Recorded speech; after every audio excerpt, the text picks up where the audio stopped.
Thomas and friends, making tracks to great destinations.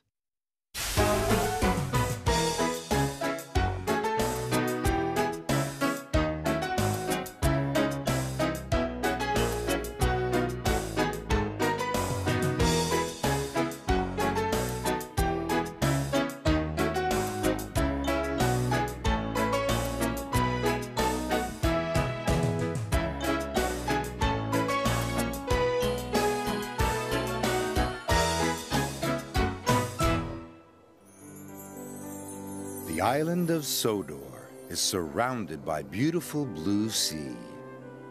It has fields of green and sandy yellow beaches.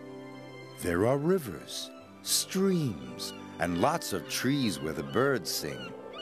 There are windmills and a coal mine, and docks where visitors to the island arrive. The island also has lots and lots of railway lines. Who's that puffing down the track? It's Thomas! Hello, Thomas! Hello, everybody! Welcome to the island of Sodor.